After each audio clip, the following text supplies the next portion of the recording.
Hi there, folks. It's Jonathan Denwood here from WP-Tonic. And in this video, I'm going to be talking about what are the best hosting solutions if you're looking to utilize LearnDash for your learning management system. It's an important subject. I've got some great advice for you. I'll be back in a few moments.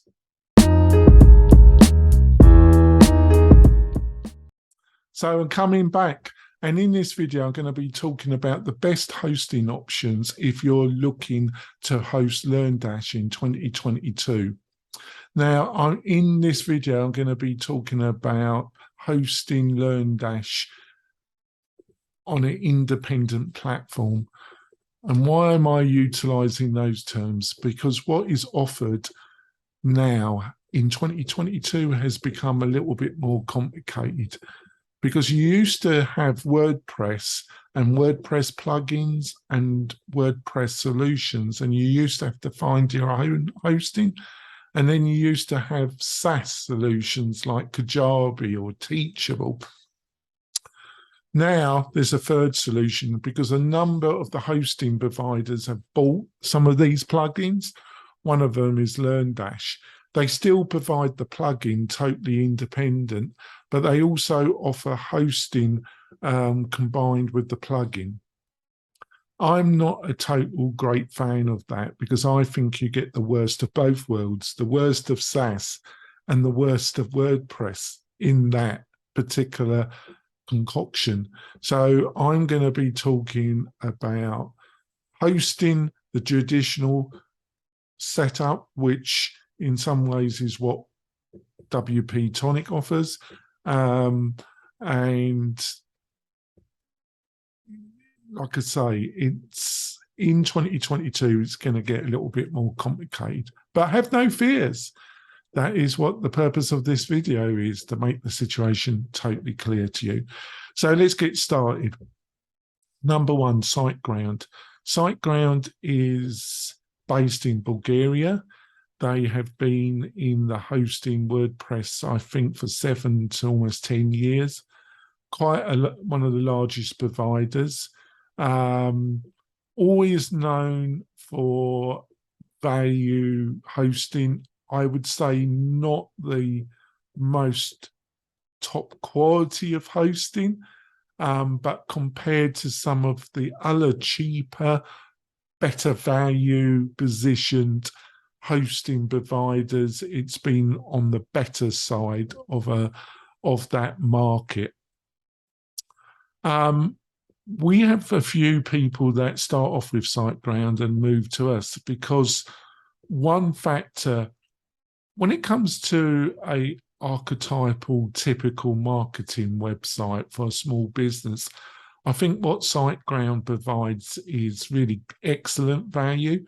Or if you're an implementer, WordPress developer, and you've got a lot of smaller clients and you're looking to offer added value products, so you offer hosting and you do it through SiteGround, I think all those scenarios are fine and they work perfectly satisfactorily. The reason why we have people move over to us is that everything is working fine until the client website goes live, because a lot of clients don't do a pre-launch. And what I mean by that, they get a small group of people that get a special deal or friends of the person who has developed the course to try out the website and to try out all at once. So the actual membership site is slightly stress tested. A lot of people don't bother with that and they just build the site, and that's fine on SiteGround, and then they go live. They go live and then they market strong, and if they're done, they've built their tribe, built their community, and then they have built interest, and they get like 50, 60 to 100 people to sign up on the day of the launch, and it's on SiteGround, it all collapses.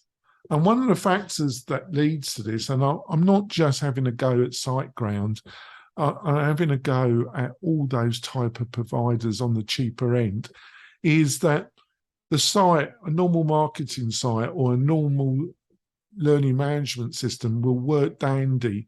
The front end will load because they're caching it hard. And all these providers that I'm going to be talking about, including us, on the public facing pages, we all cache. And cache makes the loading of the page, if it's done correctly, super fast. And we all do it in the hosting space. And it's totally legitimate. What it isn't that legitimate to do it is on the back end when people signing in to the back end of your website to do the courses. That's when it becomes a problem. The other factor is something called PHP Workers. Workers, when most websites, non-learning management system websites or membership or WooCommerce or eCommerce websites, apart from those websites, most websites are marketing websites. So apart from filling in a contact us form or some minor engagement, normally it's displaying information and then there's not much information given and then answers given back because connected to the questions that have been answered. When it comes to e-commerce and a membership website, it's totally different. There is a lot of back and forth of data, and the more members or the more sales you get, the more that back and forth happens. I'm trying to keep this simplistic so I'm not bombarding you with techie language here. That's just what happens with these type of websites. For that to happen at any kind of scale, you need quite a few of what is called PHP workers. And with these cheaper hosting providers, you don't get that because that's one way they can cut costs. That's not seenable by the front. People can see websites being loaded, homepage times, the About Us page. It's very hard for them to see what the kind of performance is on inner pages or shopping carts and that. It's a little bit more difficult because on a demo site, you're not going to have a load of people trying to buy something or log into a site like a membership website. That only happens in the live. So the weakness in these hosting providers, these type of hosting providers, is not shown. Hopefully I haven't lost you there. Let's go on to another one. Let's go on to WPEngine. WPEngine really started what is called managed WordPress hosting. That's because they say that they're a specialized hosting provider that only hosts WordPress. SiteGround is a more traditional provider because they do have a lot of WordPress websites, but they host any website from anywhere, basically, utilizing Joomla, Drupal. Doesn't really matter what CRM you're using with SiteGround and similar hosting providers like Bluehost, and there's a number. But when it comes to WPEngine, they only deal with WordPress websites. They do have a great technical team and they do have a great following in the implementer / developer WordPress community. A lot of that is to do that more than a couple of years ago, they bought out a theme shop called Studio Press that was extremely popular with experienced WordPress developers and implementers, and that had its own theme scripting language, and that was very popular, and WPEngine have continued support Studio Press, and that's why it's very popular with that community. It's good, it's well run. People do have sometimes have trouble with their caching. They use something called Varnish. There's different caching technologies. That one, especially on membership WordPress websites, they're not the cheapest either, but you get what you pay for some extent. I think they're fine. I think you can get better value somewhere else though. Let's go on to another one. Bluehost. Bluehost has been around for a long time. It's a member of a big amalgamation, a company that's internationally based that has a lot of different hosting providers. They buy them, they keep them separate, and then they cut back on the independent back end, the resources, and they utilize this. All these providers basically use all the same back end resources. They're on the cheaper side as well, and the comments that are utilized for SiteGround basically apply to Bluehost as well. They're not the worst, they're not the best. You probably can get better. I don't think they're that suitable for a learning management system.